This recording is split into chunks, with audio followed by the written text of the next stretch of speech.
आंना साननाया जे आङो गाबोन समफोरनो आंनि बिबाननिफ्राय आं नागारगोन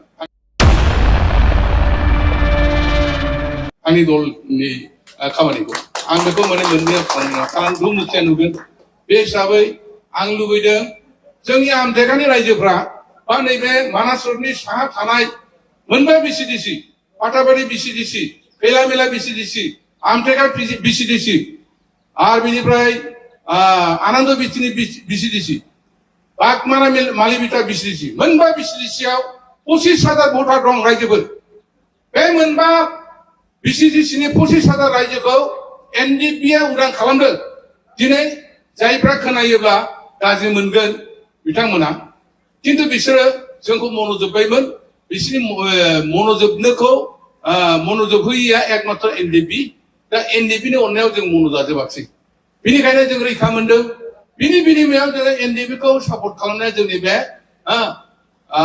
मा होनना बुङो माने मानबतानि दायित्व निमक हारामि बेखौ जों दिन्थिनो नाङा एनडिपिनि अननायजों जों जायगा मोनदों एनडिपिनि अननायजों जोङो जायगा मामा उदां जादों बे हिसाबै जोङो बे खेत्रआव नैबे दानि गोदान पलिटिकेल हान्जा जेनाखि एपिबि बेखौ जोङो सापर्ट होनाया जोंनि थाखाय नितान्त प्रयोजन आं बेखौ अनुभब खालामो आरो बेखौनो आङो रायजोफोरखौ खावलायो नोंथांमोना जिखि दल थाया मानो आं मिथिगौ सोरबा बे दलाव दङ आं मिथिजोबगौ इभेनखि जोंनि बे एनडिपि सेंग्राफोरनि गेजेरावबो सोरबा सोरबा दङ उपाय गैयियाव थाथ'दों बेसाराबो बिसोरनि बिदा फंबायाबो दङ दा जोंहा सोलायनो सम दङ दला सोलायोब्ला एक घन्टानि गेजेराव सोलायब्रबनो हायो कारन मोजांनि थाखाय नोंनो सोलायनायाबो नोंहा बेबो मोनसे पबित्र दायित्व दा बेबायदिनो पबित्र दायित्वखौ पालन खालामनानै जोङो जोंनि बे मोनबा बिसिसि रायजोफ्रा ज' जानानै ऐक्ययैनो जाहाथे जोङो दानि फैगोन बिटिसि इलेक्सनाव खेबसेखौ खमसे खम मावनाय मावैखौ उननि बाथ्रा जोंखौ उद्धार खालामबायब्ला जाय मानसिफ्रा जाय माने माबाया शक्तिया जोंखौ उद्धार खालामदों बिसोरखौ जों खेबसे सहाय खालामनाया जोंनि बे मानबता धर्मनि मोनसे धर्म होननानै बुंजानाय जागोन आरो बे धर्मखौ पालन खालामनो थाखाय आङो रायजोफोरखौ खावलायो नोंथांमोना खुनु प्रकारै नार्भास जानो नाङा बे फैया बेखौ दा बुं बे दला फैथ्रा बेखौ दा बुं दहायनो जोंहा अनजुलि बिनानावा जों बुंखाबाय बे दलखौ दानायजों लोगोसे मेसेज बिनि गेजेराव बर'फोरनिफ्राय अन्यान्य अना बर'फ्रासो बांसिन मेसेजखौ होदों होमब्ला सापर्टआ दं मोजांखौ लुबैदों जोंनासो बर'फ्रा बे सामान्य न' गंसेनि थाखाय पार्टियाव थायो खुलुमबाय रायजोफोर आरोबाव फिथां केबल इउटुब चेनेलनिफ्राय रायजो राजा बयनिसिमबो गोजोननाय बावहरनाय जाबाय रायजोफोर दिनै जोङो सावरायगोन एपिबि पार्टिनि सायावहाय आङो नैबे मिटिंखौ नुदों रायजोफोर बे मिटिंआ आमथेखा खैला मैला बे जायगायावहाय मोनबा बिसिडिसिनि आन्दारावहाय जानाय मोनसे एपिबि पार्टिनि जथुम्मायावहाय सासे गामिनि बोराइसा दैदेनगिरिया गोबांथार बाथ्रा बुंदों एनडिपिफोरखौ लानानै हयथ' आदैया सानदों जानो हागौ एपिबि पार्टिनि आफादगिरिया एनडिपि होननानैहाय आरो एपिबि पार्टिया एनडिपि पार्टि होननानैहाय आदैया सानदों जानो हागौ नाथाय गिबियाव आं आदैखौहाय कुइसन खालामनो सानदों दे रायजोफोर नोंथांमोना गाज्रि दामोन आंबो आदैखौ गाज्रि मोनाखै नाथाय आदैनि जे बुंनाय राव बेखौसो लानानै आङो बेखौहाय कुइसन खालामनो सानदों गिबियाव आङो नोंथांमोननो इन्ट्र'आव एसे ससे फोरमायनानै होखाबाय आदैनि बुंनाय रावखौहाय आदैया जे सानदों एपिबि पार्टियाव हाबजानो लुबैदों बर' रायजो राजाफोरखौ बेयो रं आदै एक नाम्बाराव अनजालि दैमारि मेदामा एनडिपि नङा 2 नम्बरावहाय अनजालि दैमारि मेदामा बबे बेकग्राउन्डनि बेखौहाय साननानै नाहरग्रो आदै जानला मोनला बाथ्रा बुंनायनि सिगां गोथौयै बिजिरनानै सानग्रो बिथाङा मा हास्थायदों बिथांनि हास्थायनाया एकमात्र गावगा बिबान मोननो थाखायल'सो गोदान पार्टी दादों जों बयबो बर' रायजो राजा साफ्रोमबो हास्थायो खौसे जानानै खामानि मावथों होननानैहाय नाथाय बे समावनो आरोबाव गावस्रा होनाय मोनसे गुबुन पार्टी आफादगिरिया जाहैबाय अनजालि दैमारि मेदाम दिनै मानो गावस्रा होदों थारैनो अनजालि दैमारि मेदामा एनडिपि ना रायजो राजा नोंथांमोना कमेन्टआव फिननायखौ होनो हागोन एपिबि पार्टिनि आफादगिरिया एनडिपि थारना बेयो नोंथांमोननि सायावसो नोंथांमोना मा बुङो। दिनै बिथाङानो अनजालि दैमारि मेदामानो मोनसेबो पार्टियाव थाथेरनो रोङै बिबान गैजायैनि थाखाय मोजां खामानि मावनो साननो रोङैनि थाखाय दिनै फैयै फैयैहाय हारिखौसो गावस्रानाय जोङो नुनो मोनदों। मोजां एनडिएफबिआ एपिबि पार्टियाव गैया, नाथाय साननो हनो गोथौयै साननो रोङि एनडिएफबिआ एपिबि पार्टियाव दङ। आरो जायफ्रा साननो गोरों बिसोरो गाद्दिनि थाखाय एपिबि पार्टियावहाय सापर्ट खालामदों। बेखौहाय सिन्था खालामनाया मोजां। नोंथांमोननि एरियायावहाय मोनबा बिसिडिसियावहाय 25 भटार्सफोरनि गेजेरावहाय एपिबि पार्टियावहाय हाबनो थाखाय बुंनायनि सायावहाय आङो मोजां मोनाखै। नंगौ आदै, नोंसिनि एरियायावहाय गासैबो लङि गानग्रा गोजामोन। बै समाव रोमै रोमै दिनैसिमबो आङो गोसोआवहाय फैयो माबायदि नंगौमोन माबायदि नङामोन। नाथाय इसिबां आं क्लियार बुंनो हाया, बे समाव आं उन्दै गथ'। नाथाय गोसोआव एसे रोमै रोमै फैदों। बे आमटेकानि दैलामबारि सेर सेर लङि गानग्रा गोजामोन। बेखौहाय जोंनि दावहारु एनडिएफबिफ्रा गासैखौबो फोस्रांजोबनानै बर'नि जायगा बानायदों, बेखौ आं गनायो। आरो आं एनडिएफबिखौ माब्लाबाबो नेवसिया। जाय एनडिएफबिआ थार एनडिएफबि, गावखौ हारिनि थाखाय बाउसोमनानैहाय दावहा नांदों, बैसोर एनडिएफबिखौसो आङो गनायो। दिनैनि समाव एपिबि पार्टिनि आफादगिरिया जेरावहाय एनडिएफबिबो नङा, अब्ला बेबायदि मानसिया दिनै एनडिएफबिनि नाम लानानै मानो लिडार गसंदों? एनडिएफबिनि मावथिफ्रा दिनै रुलिं गभर्नमेन्टआव दंखायो। आरो जायखौ जोङो लिडार फसंथावना दङ, बे मानसिया जेलावनो दङ। अब्ला बैसोर बायदि नोंबां जाबां आल्थु फाल्थु गावनि बेक्तिगत पार्सनेलि उदैनि सानग्राफ्रा बिसोरो पार्टि दानानै एनडिएफबिखौ बदनाम खालामनो नागिरदों। दा आदैया बेसेखिनिखौ मिथियाखै।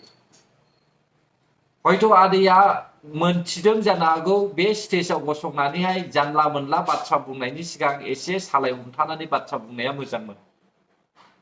दिनै एपिबि पार्टिनि खोथा लानानै साहा रायजो जानाय खैला मैला आमटेका बादमारा लालाय ओनसोलनि बैसोर बायदि रायजो राजाफ्रा एपिबि पार्टिनि खौरांखौ खोनासंनानै गोजावगोन नामा?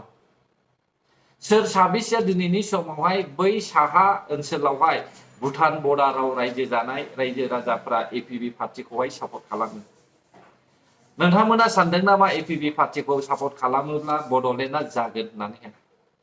एपिबि पार्टिनि थांखिया मा? हारि फोसाबनाय ना? हारिखौ जुदि फोसाबनो सानदोंमोनब्ला मानो गावस्रालायनो गोनां जाखो? मानो आलादा भट बिलायनो गोनां जाखो? मा एपिबि पार्टिनि आफादगिरि अनजालि दैमारि मेदामा हारिजों खौसे जानानै रायजो राजानि खामानि मावनो हायामोन नामा? बेयावनो जोङो सिनायो रायजोफोर, दैदेनगिरि लिडारफोरनि गोसोखौ बेयावनो जोङो सिनायो।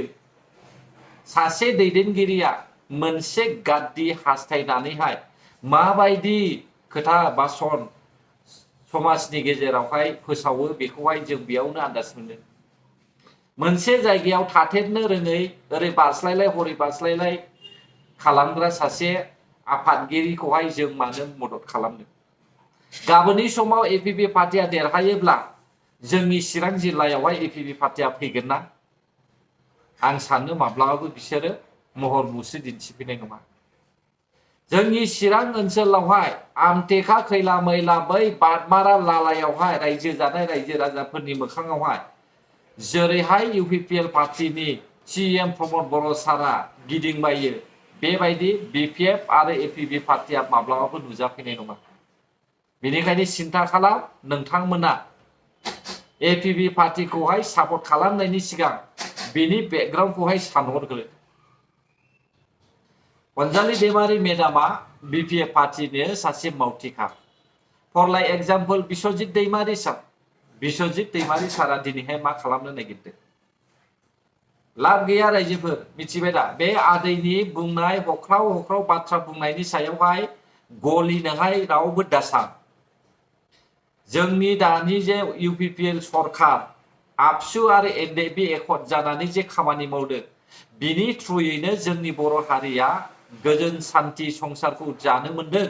बेयावनो जोङो मावै दाङै मावग्राफ्रा मावनानै जादों, बिजनेस गेलेग्राफ्रा बिजनेस गेलेनानै जादों, सोरबा स्पर्ट्स गेलेग्राफ्रा स्पर्ट्स गेलेनानै जागासिनो दङ, साख्रि मावनो क्राइटेरिया थाग्राफ्रा साख्रि मावगासिनो दङ, जायफोरनि न'खरावहाय केपासिटि दं बिसोरो साख्रि मोनदों। दा बिनि अनगा आरोबाव मा जोंनो नांगौ बड'लेण्ड, नाथाय बड'लेण्डखौ एपिबि पार्टिया होफैगोन ना? बड'लेण्डखौ जोङो दावहा स्ल'गान होनानै लामा जथेनानै बे बाराव मोना। बे बाराव जोङो मेलेमखौ बाहायनानैसो खाथा खोलोमनि गेजेरजोंसो जों बड'लेण्डखौ लाबोनांसिगोन। एपिबि पार्टियाबो हाया। एपिबि पार्टिनि मेन थांखिया एनडिएफबिफोरखौ जेलनिफ्राय रेहाय खालामनायमोन रायजोफोर, नाथाय जेलनिफ्राय रेहायखौबो फैयै फैयै इउपिपिएल पार्टियानो बिथांमोनानो बख'नांगौ बाध्य जानानै फैदों। मानो मिथिगौ ना? एकता आबसु आरो एनडिएफबिजोंसो जादों, सोरबा अनजालि दैमारि बिपिएफजों जायाखै। बेनिखायनो इउपिपिएल पार्टिया दायित्व दङ एनडिएफबिफोरखौ बख'नांगौ। नाथाय नांथाब फुथाब नाजासेयावबो बिथांमोना दासिमबो साक्सेसफुल खालामनो हायाखै। मानो? एनडिएफबिफ्रानो मोननै मोनथाम गावस्रानानै थानायनि खारनावनो।